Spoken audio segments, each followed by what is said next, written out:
Allez, c'est parti, on lance l'enregistrement. Bonjour à tous et bienvenue sur Génération 1-2. Aujourd'hui, voilà, Salocine, comme d'habitude. Ça va beaucoup mieux au niveau de la santé, j'ai retrouvé ma voix, j'ai retrouvé ma respiration, donc c'est une bonne chose pour continuer. Donc on va commencer une météo du loto-foot, donc c'est un format que vous appréciez, donc voilà, on essaie de rester sur les grilles intéressantes. On va parler d'un loto-foot 8 aujourd'hui. On va essayer en fait d'inclure les deux versions. Vous savez, la version où on donne la météo du loto-foot pour montrer les tendances. On les compare avec les joueurs lambda et on les compare avec ensuite l'intention de jeu des meilleurs joueurs. Voilà. Et puis ensuite, on vous donne en fait les idées de préférence, en sachant que sur la dernière grille de l'Autofoot 2, sur les préférences qu'on avait données, pas sur le reste, mais toutes les préférences sont passées à 100%.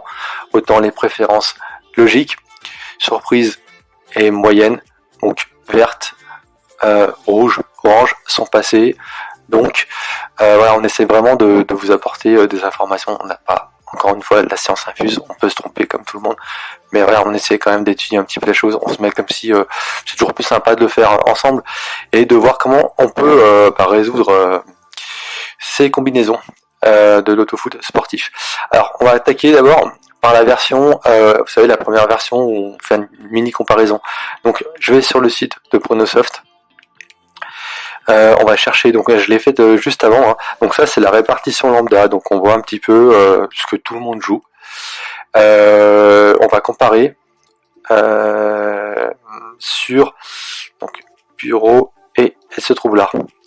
Donc on fait pas mal de de manipulation avec les logiciels Pronofoot Expert Plus. Donc on va rester comme ça. On pourra voir le nom des équipes là, donc vous voyez. C'est juste à suivre en fait. Donc ici pour faire un rapide état des lieux. Donc là on reste sur les mêmes tendances. Les meilleurs joueurs spéculeraient plus sur AC Ajaccio. Vous voyez les pourcentages. Ensuite il y a sur Guingamp Paris FC, assez paradoxal. Monsieur Lambda mais clairement un nul là où il y a un peu plus de spéculation sur les meilleurs. Ensuite on descend sur Chocho. Ouais, on reste sur des matchs triplés dans l'ensemble. Là pareil, beaucoup plus de spéculation. On est vraiment sur des matchs, vous voyez, entre le match 2 et 7, on peut laisser penser que les meilleurs joueurs ont triplé tous ces matchs en fait. Vous voyez, même celui de Rodez. Mais bon, c'est voilà, c'est la tendance. Et par contre, il semble penser que le Real Madrid va passer là où Monsieur Lambda un peu plus incertain. La cote est 1,50 d'ailleurs. Donc, on se sert de cette méthode de foot, c'est d'abord pour partir sur une base. Parce que vous savez que si vous n'avez pas de base au niveau des préférences, on ne peut pas construire son jeu. Donc, la méthode de foot nous permet de ressortir les bases, on va dire extrêmes, tout en mettant une sécurité sur le jeu. Donc, on va commencer maintenant avec donc la combinaison sur les préférences, en sachant que bon, là, on va essayer d'être un peu plus incisif, un peu plus large, parce que en fait vous êtes dangereux quand vous faites votre jeu à partir du moment où vos préférences sont bonnes. Si elles sont pas bonnes, bah ça sert à rien d'aller plus loin parce que votre jeu sera perdant. Donc il faut se concentrer en fait sur les préférences. Il faut être bon là-dessus. Donc je l'ai fait en fait ici, mais on va le faire ensemble, ce sera plus simple. Donc on part sur le principe que la météo du Autofoot nous a donné une base de départ. Donc vous allez sur le mode expert et on va taper pas comme en fait il y a tout le monde part quand même sur un Real Madrid favori à 1,50, ce qui n'est pas forcément pourtant gagné, même s'ils sont très en forme. On peut partir sur la préférence ici et par sécurité. Super, le téléphone qui sonne. Je vais pas décrocher. On va partir sur nouveau là. Vous mettez Real Madrid et AC Ajaccio Amiens. Je pense qu'on a quand même voilà, le fait de doubler ce match-là permet, si Real Madrid peut-être à la pression, s'il y a la Ligue des Champions qui arrive la semaine prochaine et que ils changent les effectifs, de pouvoir compter sur AC Ajaccio quand même pour faire le taf et ne pas perdre chez eux. Donc on a fait ça. Donc en fait, on suit complètement la météo du autofoot sur la base des meilleurs. Ça, c'est la base verte, base logique. Donc moi, je mets minimum une ici. On applique la préf. Voilà, parfait. Donc ça nous fait déjà descendre un petit peu le budget sur ce type d'opération. Valide. Ensuite, on va s'occuper. Moi, en fait, j'aime bien m'occuper directement des préfs surprises. Donc, c'est ce qu'on avait fait sur la météo de l'autofoot précédent. Et ça nous avait permis, on vous avait dit de spéculer sur le nul de, c'était quoi, de Orléans, je crois, ou de Chambly. Et du coup, ce nul était tombé. Et on va faire pareil. On va essayer de jeter un œil sur la. Donc, au niveau des préférences, moi, je pense, alors, au vu de la météo de l'autofoot qu'on vous a présenté, qu'il faut spéculer en fait sur Guingamp. Sur Guingamp, donc il faudrait peut-être penser que Guingamp contre Paris FC pourrait gagner. Et au niveau du match, ça serait Auxerre. Il faut spéculer aussi sur Auxerre. Donc là, c'est une prise de risque. Parce que, vous voyez, sur Monsieur Tout-le-Monde, il y a des couvertures sur Auxerre et sur Guingamp. On reste quand même sur un nul ici. Et j'ai envie de penser, alors c'est, on va dire, un risque un peu semi-calculé. On va marquer nouveau. Donc ça, c'est on a fait les préférences vertes. Là, vous pouvez toujours les marquer si vous voulez. Et préférences logiques vertes. Bon, ça permet de... Voilà. On va mettre nouveau. Préférences. Donc là, on est sur des préférences surprises. Mais on va pas se mouiller. On va pas spéculer sur des matchs nuls. Bien que sur la Ligue 2, ce sont des choses à faire. Mais voilà, les pourcentages peut-être nous permettent de penser que Auxerre ou Guingamp, un des deux peut faire le boulot. Et à la limite, s'il devait y avoir des surprises, il faut espérer que ce soit Real Madrid ou AC Ajaccio, vu les pourcentages, qu'au moins un des deux fasse le taf et qu'un des deux se plante. Quand je dis un des deux se plante, un nul sur un de ces deux matchs, les rapports explosent. Donc voilà, il faut tenter le coup. Donc là, on a fait ça sur les... c'est Guingamp, ouais. Guingamp et Auxerre pourraient être les candidats intéressants pour une victoire à domicile. Donc là, on est sur la préférence surprise ou préférence rouge. Moi, je fais ça. Rouge, surprise.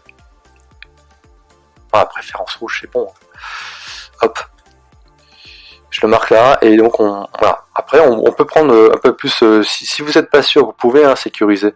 Mais dans la mesure où on a mis une sécurité sur la préférence, là, on s'est servi, plus vous allez mettre de sécurité au niveau des préfs, plus le budget, la mise va grimper. Donc, à un moment donné, vous êtes obligé de prendre des risques. Donc là, on a sécurisé là, on prend les risques sur les surprises. C'est la même chose qu'on avait fait sur la grille précédente, et ce qui nous avait permis de faire la différence. Et on a fait ça. Et maintenant, vous allez passer sur les préférences moyennes. Donc, préférence orange, nouveau. Préférence orange. Donc, maintenant, on s'est occupé de 4 matchs. Et il faut en prendre 3 sur les 4 qui restent. Parce qu'on est sur un loto-foot 8. Donc, moi, je préconise. Après, c'est vraiment du cas par cas. Si vous êtes joueur et qu'il faut prendre des risques, on peut partir d'abord sur le match de VA Niort. Donc là, je vais vous dire un truc, cette préférence-là, on peut penser que comme il y a 3 doubles à mettre et qu'il y en a un ou deux à passer, vous pouvez penser que c'est la plus facile, mais en fait c'est sûrement la plus dure à faire. Parce qu'en fait c'est un c'est un trompe-l'œil en fait, cette préf. Donc je mettrai un nul pour VA Niort. Je mettrai ensuite sur le match de Chambly, capable du meilleur comme du pire, on sait pas trop, mais j'ai envie de spéculer qu'un vainqueur peut arriver au bout de ce match. Chambly Niort 1-2 et Rodez, on partirait sur Rodez Le Havre. On pourrait mettre un nul. Et après c'est toujours pareil, c'est en fonction de votre budget. Donc je regarde VA Niort 1 nul, Chambly on part sur un vainqueur et Rodez on part sur tendance que Rodez ne perde pas. J'ai pas regardé sur la... Ils disent quoi les meilleurs? Ouais, vous voyez, Rodez, il y a une légère tendance Donc on va suivre cette tendance. Pareil pour IOP. Donc on a fait ça. Et on peut mettre 2. Hein. Là, c'est vraiment une sorte de risque maximum. On arrive à 2100, c'est quand même intéressant parce que du coup, les filtrages sur les prefs permettent de faire des choses intéressantes. Alors, sachant que même un droit à l'erreur, ça c'est rare, mais ça arrive qu'un droit à l'erreur sur les prefs, parfois vous mettent quand même dans les rangs si la garantie, si vous perdez pas s'il n'y a pas de perte de rang sur la garantie qui est utilisée. Donc, ce que vous pouvez faire maintenant, à 2100, c'est on s'attaque au filtre concours. Alors on va pas faire la même erreur que tout à l'heure, que la dernière fois, parce que là si vous mettez 1 et que aucun des joueurs, en fait, c'est vous suivez l'humain. Et d'une certaine façon, il est jamais très bon. C'est bien de les suivre un petit peu, mais pas trop. Donc du coup, vous pouvez sécuriser en mettant minimum 0. Ça c'est ce qui est sûr d'arriver, hein, et peut-être vous positionner sur les 50 meilleurs pronostiqueurs. Hop, et là pareil, on fait le pareil que au moins 1 sur 7, 8 a déjà trouvé sur les près de 1000 candidats, 1000 meilleurs pronostiqueurs du jour sur cette grille. Sachant que plus si vous validez au dernier moment, vous aurez beaucoup plus de pronostiqueurs, donc beaucoup plus de bases de données pour ajuster votre prono. Hop, on fait ça. Et ensuite, ça descend pas beaucoup, mais ça descend un peu. On peut aller voir qu'est-ce que je vous propose. Après, c'est soit vous pouvez réduire en enlevant des croix ou attaquer les filtres là. Donc après, on a chaque joueur en fait a déjà sa base de données de filtres, on va dire fétiche, qu'il utilise ou qu'il va réutiliser en fonction des grilles. Donc ça, c'est personnel. Je vous inviterai à le faire de votre côté. Moi, je m'occupe seulement du côté large de la chose. Et on peut attaquer sur le filtre estime. Voilà, on va voir un petit peu comment le filtre estime. Donc, vous voyez en fait les pourcentages où ils se situent là. On va se donner cette marge là en fait. On va se donner entre 30 et alors non, du coup on va rester ici. Donc on est sur 300 et on montrerait jusqu'à 3000 à 10 000. Alors j'avais fait quoi sur l'autre version? On va regarder parce que du coup je sais plus ce que j'avais fait. Donc on le voit tout de suite. Donc hop, les prefs d'abord. Donc pref logique, pref surprise, pref moyenne orange. On s'occupe ensuite du filtre estimateur de rapport. Donc 7 sur 8 minimum 30. Donc là on attaque ce qui nous intéresse, 30 et 500. Je retourne sur l'autre. 30 et 500. Ah ouais, c'est sur le 7 sur 8. Oui, 30, on commence à 20. Et puis là, j'ai coupé la poire en deux en fait. C'est-à-dire que on part sur le fait que ça va pas monter jusqu'à 1000. Donc comme il y a 21, on coupe. C'est-à-dire qu'on reste sur l'estime plus probable. Et vous mettez estime 7 sur 8, 30 500. On a une large couverture ici qui nous permet de placer là où se trouve la probabilité que la combinaison tombe. Voilà. Hop. Donc vous voyez, ça réajuste votre... On est à 1565. Ouais, vous voyez. Donc, on arrive. Et ensuite, tout dépend de votre budget, parce que ça reste personnel. Il y a des gens qui vont qui vont jouer en groupe, donc qui ont un budget un peu plus de 10, de 50, 200, voire même des fois 200. Après, si vous souhaitez, on peut... Alors, c'est ce que je disais, pour ceux qui veulent sécuriser et se dire, moi, je veux juste passer mes prefs et compter sur la chance. Vous pouvez, hein. Donc, ça fait un budget de 48 €, à peu près. Ouais, 47, 48, vous voyez. On reste en dessous de la marge. Donc là, en fait, je vais vous dire un truc. Vous comptez d'abord sur le pronostic et sur la chance pour finir le boulot. Un truc intéressant, donc c'est par rapport en fait à la formation sur le filtre estime, estime de gain, que je conseille d'ailleurs parce que c'est une formation où on vous donne 3 moyens de cibler le gain. On peut alors jeter un coup d'œil d'abord ici quand même. Vous voyez la couverture, elle commence minimum 145 et elle place où se trouve entre 1000 et 3000, ce qui en Ligue 2, le gain, l'estime tombe souvent par là-bas. On est au-dessus même au cas où ça explose un peu, donc là c'est super ce qu'on vient de faire.